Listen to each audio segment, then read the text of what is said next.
여호수아서 2장입니다. 여호수아 2장 1절에서 14절까지 말씀입니다. 여호수아 2장 1절에서 14절 한 절씩 나누어서 읽겠습니다. 눈의 아들 여호수아가 시딤에서 두 사람을 정탐꾼으로 보내며 이르되 가서 그 땅과 여리고를 엿보라 하매 그들이 가서 라합이라 하는 기생의 집에 들어가 거기서 유숙하더니 어떤 사람이 여리고 왕에게 말하여 이르되 보소서 이 밤에 이스라엘 자손 중에 몇 사람이 이 땅을 정탐하러 이리로 들어왔나이다. 여리고 왕이 라합에게 사람을 보내어 이르되 내게로 와서 내 집에 들어간 그 사람들을 끌어내라. 그들은 이 온 땅을 정탐하러 왔느니라. 그 여인이 그 두 사람을 이미 숨긴지라. 이르되 과연 그 사람들이 내게 왔었으나 그들이 어디에서 왔는지 나는 알지 못하였고 그 사람들이 어두워 성문을 닫을 때쯤 되어 나갔으니 어디로 갔는지 내가 알지 못하나 급히 따라가라. 그리하면 그들을 따라잡으리라 하였으나 그가 이미 그들을 이끌고 지붕에 올라가서 그 지붕에 버려놓은 함대에 숨겼더라. 그 사람들은 요단 나루터까지 그들을 쫓아갔고 그들을 뒤쫓은 자들이 나가자 곧 성문을 닫았더라. 또 그들이 눕기 전에 라합이 지붕에 올라가서 그들에게 이르러 말하되 여호와께서 이 땅을 너희에게 주신 줄을 내가 아노라. 우리가 너희를 심히 두려워하고 이 땅 주민들이 다 너희 앞에 간담이 녹나니 이는 너희가 애굽에서 나올 때에 여호와께서 너희 앞에서 홍해물을 마시게 하신 일과 너희가 요단 저쪽에 있는 아모리 사람의 두 왕 시온과 옥에게 행한 일, 곧 그를 전멸시킨 일을 우리가 들었음이니라. 우리가 듣자 곧 마음이 놓았고 너희로 말미암아 사람이 정신을 잃었나니 너희의 하나님 여호와는 위로는 하늘에서도 아래로는 땅에서도 하나님이시니라. 그러므로 이제 청하노니 내가 너희를 선대하였은즉 너희도 내 아버지의 집을 선대하도록 여호와로 내게 맹세하고 내게 증표를 내라. 그리고 나의 부모와 나의 남녀 형제와 그들에게 속한 모든 사람을 살려주어 우리 목숨을 죽음에서 건져내라. 그 사람들이 그에게 이르되 내가 우리의 일을 누설하지 아니하면 우리의 목숨으로 너희를 대신할 것이요 여호와께서 우리에게 이 땅을 주실 때에는 인자하고 진실하게 너를 대우하리라. 아멘. 오늘 우리가 나눌 말씀, 우리에게 주신 말씀입니다. 여호수아 서로 나누는 신앙의 레노베이션 세 번째 시간입니다. 세 번째 시간. 여호수아 2장은 여호수아가 시딤에서 보낸 두 명의 정탐꾼들이 여리고를 정탐하던 중에 두 정탐꾼을 숨겨준 믿음의 여인 라합에 관한 내용입니다. 여러분, 우리가 살아가는 데 있어서 누구를 만나느냐 하는 것은 매우 중요합니다. 그래서 그 만남이 우리의 삶의 질을 결정하기도 하고 우리를 행복하게 만들기도 하고 불행하게도 만들기도 합니다. 그리고 어떤 사람을 만나느냐에 따라서 하나님이 주신 우리의 기업을 확실하게 취하기도 하고 우리에게 주신 그 기업마저 다 놓치고 빼앗기기도 합니다. 이스라엘 백성들은 애굽에서 나와 홍해를 건너고 광야를 지나 드디어 요단강에 다다랐습니다. 이제 이 요단강만 건너면은 꿈에도 그리던 가나안 땅으로 들어가게 됩니다. 그러나 이 가나안 땅은 우리가 1장에서도 지켜보았지만은 그냥 주어지는 것이 아닙니다. 하나님의 약속을 내 것으로 믿고 싸워서 취해야 얻어지는 것입니다. 이제 이 일이 바로 앞에 두고 이 여호수아는 두 사람의 정탐꾼을 몰래 가나안 땅에 들여보냅니다. 만일 여러분 이 사람들이 붙잡혀서 이스라엘 전략과 정보가 샌다면은 이 막강한 가나안 군대가 역습으로 다시 이스라엘이 공격을 당할 수 있는 상황입니다. 이런 아주 중요한 시기에 하나님은 정탐꾼들로 하여금 누구를 만나게 한 겁니까? 라합을 만나게 하셨습니다. 라합. 이것은 정탐꾼들에게는 놀라운 은혜였을 뿐만이 아니라 가나안 땅을 기업으로 취하는데 이스라엘 백성들에게도 엄청난 축복이 되었습니다. 우리를 향하신 하나님의 약속의 성취를 소망하고 나아가는 데 있어서 우리가 어떤 사람을 만나느냐 하는 것은 매우 중요합니다. 우리들에게도 반드시 기필코 라합과 같은 사람을 만나는 은혜가 있기를 이 시간 간절히 소망합니다. 여러분, 정탐꾼을 요즘 말로 하면 무엇입니까? 스파이입니다. 스파이. 이 내 나라를 무너뜨리기 위해서 몰래 들어온 스파이예요. 라합이 정탐꾼을 숨겨주는 것은 자신의 나라 여리고를 배신하는 행동입니다. 라합은 가나안 땅 여리고성에 살고 있던 사람이었습니다. 이 여리고성은 이스라엘 백성이 약속의 땅, 가나안 땅 차지하기 위해서 가장 먼저 거쳐가야 하는 성읍입니다. 이 여리고 성을 점령하지 않고서는 가나안 땅을 점령할 수가 없었습니다. 그래서 여호수아는 요단강을 건너 가나안 땅에 들어가기 전에 시딤에서 2명의 정탐꾼을 보내 요단 건너 여리고성을 정탐하도록 이렇게 했던 것입니다. 그리고 여리고성에 들어간 이 2명의 이스라엘 정탐꾼은 기생 라합의 집에 들어가게 되었습니다. 라합의 집은 여인숙과 같은 곳이었습니다. 초대교회 역사학자인 요세푸스는 오늘 1절에 나와 있는 라합이라 하는 기생이라는 말을 여관 주인으로 그렇게 해석을 했어요. 이 말은 기생 라합은 몸이나 파는 그러한 여인이 아니라 여인숙과 같은 방을 가지고 있어서 지나가는 사람들에게 방을 빌려주고 음식이나 술을 팔면서 살아가던 어떻습니까? 우리나라 전통의 주막집, 이 여주인과 같은 사람이었다라고 이야기합니다. 그렇게 볼 때에 라합의 집은 그렇게 수많은 사람들이 오고 가는 곳이기 때문에 사람들의 입에서 입으로 전해지는 많은 소문들을 가장 정확하게 들을 수 있는 이 집합소와 같은 장소였을 것입니다.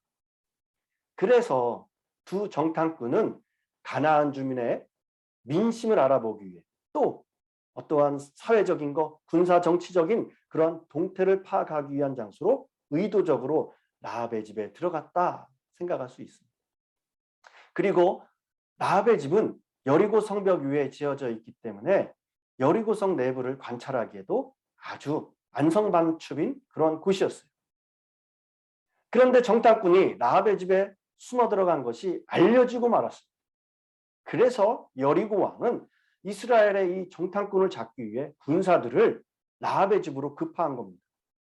그런데 라합은 군사들이 들이닥치기 전에 이스라엘의 이 정탐꾼들을 지붕 위에다가 숨겼습니다. 그리고 정탐꾼을 찾으러 온 군사들에게 이 4장에서 7절에 보면은 그 사람들이 저에게로 오기는 했지만은 그들이 어디서 왔는지 저는 알지 못합니다. 그리고 그들은 날이 어두워 성문을 닫을 때쯤 떠났는데 그들이 어디로 갔는지 또 알지 못합니다.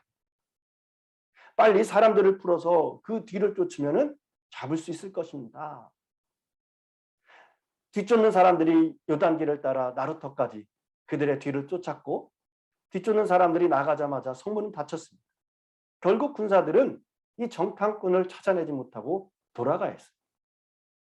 여러분, 이것이 오늘의 내용인데 왜 라합은 이스라엘의 정탐꾼을 숨겨주었을까라는 것입니다. 조국을 배신하고 정탐꾼들을 숨겨줄 수밖에 없었던 결정적인 이유가 8절에서 14절에 나옵니다. 그것이 라합의 신앙 고백과 함께 그 이유였습니다. 이것은 라합이 제대로 된 소문을, 그 소문을 잘 들었기 때문입니다. 라합은 여인숙을 운영하면서 오고 가는 사람들에게 많은 이야기를 들을 수 있었어요. 그런데 그 소문들 중에서 라합의 마음을 붙드는 소문이 하나가 있었는데 그것이 바로 이스라엘에 대한 소문이었습니다. 그 소문은 이런 것이었어요. 히브리 민족이라는 떠드는 백성들이 있는데 그들은 강대국 애굽 땅에서 탈출해온 백성들이다. 그들이 섬기는 신은 여호와라는 신인데 그 신은 자기 백성을 위해서라면 못할 것이 없는 분이다. 애굽 왕 바로를 혼내주어서 결국 이스라엘 백성들을 노예로부터 해방시켜 주었고 그 하나님 때문에 이스라엘 백성들은 애굽을 탈출한 이후에 홍해라는 바다를 마치 육지처럼 건넜다. 여호와라는 분이 그들에게 기사와 이적을 행하셔서 홍해를 건너게 하셨고 광야 생활 중에서도 많은 민족들 앞에서 이스라엘 백성들을 보호해 주셨다라는 소문이었어요. 60만이 넘는 백성을 40년 동안이나 광야에서 인도해내시고 이곳 가나안 땅을 그들에게 주시겠다. 몰려오고 있다는 소문까지입니다. 이스라엘 백성들에 대한 소문과 여호와 하나님에 대한 소문이 무성하였습니다. 이처럼 시간이 갈수록 그 소문은 진실로 확인되었고 그 백성을 대적하여 싸운 민족은 모두 진멸될 정도로 초토화되어 버렸다는 이야기를 듣고 아무리 강한 여리고성 사람들이라 하더라도 두려움에 떨 수밖에 없었습니다. 그런데 라합은 이 소문을 결코 그냥 듣지 않았습니다. 그 소문을 귀담아 들었고 그 얘기를 마음속 깊은 곳에 새겨두고 어떻게 해야 내가 살 수 있는가 생각하게 되었습니다. 여리고에 사는 수많은 사람들도 그 소문을 들었습니다. 그래서 그 소문을 듣고서는 어땠습니까? 간담이 녹았다 말했어요. 모두 두려워서 떨었습니다. 그런데 라합은 달랐어요. 두려워 떨고 있는 것이 않았습니다. 그 소문이 진실이라는 확신이 들었습니다. 자신이 무엇을 해야 할지 알게 되었습니다. 그리고는 위대한 능력을 베푸신 신 여호와이고 그 여호와 하나님이 인도하시는 백성이 이스라엘이라 한다면은 여호와 하나님과 이스라엘 편에 서야 살 수 있다 결단을 하게 된 거예요. 그리고 이스라엘 백성들의 편에 섰습니다. 이것은 다른 말로 하나님의 편에 섰다는 거예요. 그 증거가 바로 이스라엘의 정탐꾼을 숨겨준 것입니다. 자신이 정탐꾼을 숨겨주었다는 사실이 발각되면 그녀는 분명 살아남지 못합니다. 그럼에도 불구하고 라합은 이스라엘 편에 서서 정탐꾼을 숨겨준 거예요. 목숨을 버리는 결단이 어떻게 됩니까? 도리어 사는 길이 되었습니다. 여러분, 신앙은 때때로 모험입니다. 모험. 내가 내 신앙을 위해서 정말 가치 있는 것이라고 판단되고 여긴다면은 우리가 어떤 소문을 들었든지 그것에 우리는 확신을 가지고 하나님 앞에 설 수 있어야 됩니다. 하나님의 편에 설 수 있는 모험이 있어야 됩니다. 그러기에 가치 있는 소문을 듣는다고 하는 것은 신앙생활에 하는 데 있어서 굉장히 중요해요.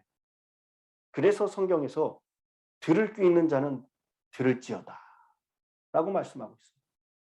들을 귀라는 것은 가치 없는 것을 버리고 가치 있는 것은 들어서 마음 깊은 곳에 새기다라는 것입니다. 여러분, 우리들에게 들려오는 수많은 말들, 수많은 이야기들, 수많은 소문들 가운데 정말 들을 만한 가치 있는 것들을 듣는 지혜가 있기를 간절히 소망합니다. 가치 없는 것은 아예 듣지 않고 귀를 닫고 들었다 하더라도 그것을 과감하게 버릴 수 있는 그러한 지혜가 있기를 간절히 소망합니다. 가치 없는 소문에 휘둘려서 내 신앙에, 내 삶에 마이너스가 된다면은 우리 인생에 큰 손해가 됩니다. 그렇기에 때로 우리에게 귀를 씻을 수 있는 훈련이 필요해요. 내 감정을 상하게 하고 나를 힘들게 하고 우리 교회를 힘들게 하고 나로 하여금 믿음의 자리에서 넘어지게 만드는 이야기들, 나로 하여금 신앙을 병들게 하는 그런 소문이 들려올 때는 그것을 과감하게 듣지 않는 훈련, 들을 귀를 깨끗하게 씻어버리는 훈련이 우리에게 필요합니다. 정말 필요한 말, 아름답고 가치 있는 말들이 얼마나 많은데 그런 말들을 듣기에도 시간이 부족한데 왜 쓸데없는 말들을 듣기 위해서 왜 그런 말들을 만들어내는데 시간을 허비하고 그것 때문에 마음을 아파해야 합니까? 쓸모없는 말들에 귀를 씻고 아름다운 말들을 가슴 가득히 담아 라합과 같은 온전한 믿음을 소유하시는데 그래서 축복의 통로로 쓰임을 받는 저와 여러분이 되길 간절히 소망합니다. 여러분 지금 하나님에 대해서 우리는 또 우리 교회에 대해서 우리 성도님들에 대해서 우리 리더들에 대해서 과연 어떠한 소문을 내고 있습니까? 내가 우리 교회에 대해서 아름다운 이야기를 전해주면은 그것이 엄청난 힘을 가지고 여러 사람들의 마음속에 우리 교회의 아름다움을 전하는 소문이 될 것입니다. 그것이 주님이 원하시는 또 다른 복음이 된 거예요. 복음의 소식이 될 줄 믿습니다. 그러나 반대로 내 마음에 조금 맞지 않는다고 불평과 불만과 짜증의 말로 무심코 내뱉는다면 그 이야기들이 주님의 영광을 가리는 소문이 됩니다. 그 소문은 결국 내 입을 통해서 나가기 때문에 결국 나를 죽이는 거예요. 여러분, 우리 교회와 하나님에 대한 그런 좋은 소문을 내시기 바랍니다. 그러면 그것이 하나님께는 영광이 되는 소문이 될 것이고 우리 교회가 부흥하는 밑거름이 되는 줄 믿습니다. 라합은 어떻습니까? 하나님을 경험해서 안 사람이 아닙니다. 그런데 단지 소문을 듣고 그 여호와가 세상에 둘도 없는 유일하신 하나님이라고 고백했다는 것은 들리는 소문을 그냥 들은 소문으로 끝내는 것이 아니었어요. 거기에는 자신의 영혼이 담아 있었습니다. 그 소문에는 영혼을 실었습니다. 우리의 입술로 고백된 신앙 고백은 이렇듯 내 영혼의 전체를 실어서 내는 거예요. 신앙 고백은 단순히 입술의 고백이 아니라 내 영혼 전체가 묻어날 수 있는 언어여야 하고 내 영혼이 가장 깊숙이에 담겨 있는 그런 고백이어야 합니다. 라합이 한 이 신앙 고백, 그런 고백이었어요. 단순히 소문만 듣고서 라합은 그런 놀라운 신앙 고백을 했다는 것은 참으로 놀라운 일이 아닐 수 없습니다. 그리고 라합은 이스라엘 하나님이 여리고성을 반드시 이스라엘에게 주시겠다는 것은 그러한 믿음도 갖게 되었습니다. 그래서 여리고성이 이스라엘에게 점령되었을 때 자신과 자신의 가족들의 생명을 보호해달라고 정탐꾼들에게 요청을 했습니다. 복된 믿음은 항상 내일을 준비하는 믿음입니다. 정말 가치 있고 소중한 소문이라면 그리고 거기에 우리의 신앙 고백을 실을 수 있다고 한다면 우리는 그 소문에 대해 준비를 해야 합니다. 그것이 정말 바르게 신앙생활을 할 수 있는 고백하는 사람들의 모습이에요. 여러분, 이런 이야기가 있습니다. 어느 날 한 신부님이 혼자 되신 여신도의 집에 방문하는 모습을 본 마을 사람들은 그것을 보고 좋지 않은 소문을 퍼뜨리기 시작했어요. 신부를 비난했습니다. 그런데 얼마 후 그 과부가 혼자 되신 여신도가 이 세상을 떠나고 말았어요. 그제서야 마을 사람들은 신부가 암에 걸린 그 여신도를 위해 기도하며 위로하고 돌보았다는 사실을 알게 되었습니다.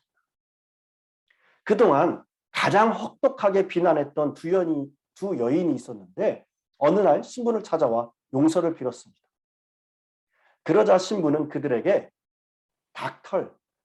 털을 한 봉지씩 나눠주면서 들판에 가서 그것을 바람에 날리고 오라 했습니다. 그리고 얼마 후 닭털을 날리고 돌아온 여인들에게 신부는 다시 그 닭털을 주워오라고 하였어요. 여인들은 바람에 날려간 그 털을 무슨 수로 줍겠느냐 하면서 하소연했습니다. 그러자 신부는 여인들을 쳐다보며 말했습니다. 나에게 용서를 구하니 용서해 주는 것은 문제가 없으나 한번 내뱉은 말은 소문은 다시 담지 못합니다. 험담, 잘못된 소문을 퍼뜨리는 것은 살인보다 위험한 것이다. 라는 말이 있습니다. 살인은 한 사람만 상하게 하지만 험담은 한꺼번에 세 사람을 해치는 결과를 가져옵니다. 첫 번째, 험담하는 자신이요. 둘째는 그것을 반대하지 않고 듣고 있는 사람들이고, 셋째는 그 험담의 화제가 되고 있는 사람입니다. 이렇게 얘기했다는 거예요. 잘못된 소문과 퍼뜨리는 것은 결국 자기 자신의 부족함만 드러내고 마는 결과를 가져옵니다. 그리고 결국 자신을 죽이는 결과를 가져오게 돼 있습니다. 여러분, 우리는 하루에도 수없이 많은 말들을 들으며 살고 있습니다. 요즘 더욱 우리는 다른 어느 때보다 더 수많은 소문들이 우리의 길을 스쳐 지나가고 있습니다. 그 무수한 소문들 가운데 나쁜 소문은 귀를 닫고 좋은 소문에 귀를 열어 듣는 우리의 믿음이 되어야 될 줄 믿습니다. 좋은 소문 하나가 라합과 그의 가족을 살리는 생명의 역사를 만들어냈습니다. 좋지 않은 소문을 가슴에 담아두는 사람은 늘 힘들고 피곤한 인생을 살아가게 될 것입니다. 그것들로 인생을 허비하는 안타까운 인생이 되고 말아요. 여러분, 내가 들은 좋은 소문을 단 하나만이라도 잘 가슴속에 담으면 그게 우리 삶에 풍요와 기쁨을 주는 것이 됩니다. 또 내가 전한 아름다운 소문 하나가 누군가의 인생을 아름답게 바꾸어주고 생명을 불어넣어주는 축복의 말이 될 수 있습니다. 여러분, 늘 좋은 소문만 가슴에 담고 좋은 소문만을 전하면서 우리가 사는 이 땅에 아름다운 하늘나라를 건설해 작은 천국의 기쁨을 누리는 저와 여러분이 되시는 오늘 하루, 아니 한평생이 되시기를 간절히 축원합니다. 기도하겠습니다. 사랑의 하나님, 지난주일 온라인 예배를 통해 큰 은혜를 부어주심에 감사드립니다. 그 은혜를 가지고도 더욱더 주님의 기쁨이 되어지는데 부족함이 없는 우리의 삶이 되게 해주시고, 날마다 이 죄 많고 악한 세상에서 승리하며 살아낼 수 있는 우리 모두 될 수 있도록 이끌어 주시옵소서. 그 기쁨을 가지고 돌아오는 주일 다시 모두가 만나 주님 앞에 영광 돌리는 귀한 예배가 되게 하여 주시옵소서. 아멘. 사랑의 하나님, 오늘도 한없이 부족한 우리의 모습을 발견하고 보게 됩니다. 날마다 세상의 지식을 앞세우는 것이 아니라 하늘의 지혜를 구하며 그 지혜로 하나님의 영광을 나타내는 입술과 우리 모두가 될 수 있도록 주님 이끌어 주시옵소서. 그 입술을 가지고 사람을 살리고 교회를 살리는 우리의 입술이 되게 하여 주시옵소서. 그 능력의 입술의 모든 말과 우리의 모든 마음의 묵상이 주께 연락되길 원하며 오늘도 복된 소식을 전할 수 있는 믿음의 입술이 되게 하여 주시옵소서. 우리 소명교회와 성도님들 주님 보시기에 합당한 교회와 성도로 구원의 완성을 이루어가며 작은 천국을 이 땅에서도 살아내는, 그래서 주님의 영광을 나타내며 경험할 수 있는 우리 모두가 될 수 있도록 주님 붙잡아 주시옵소서. 감사드리며 예수님의 이름으로 기도드렸습니다. 아멘. 아멘. 시간 다 같이 합심하여 우리 교회를 위해서 그리고 성도님들을 위해 또 내 기도의 제목을 가지고 문제보다 크신 그 하나님 앞에 다 같이 합심하여 기도의 자리로 나갑니다.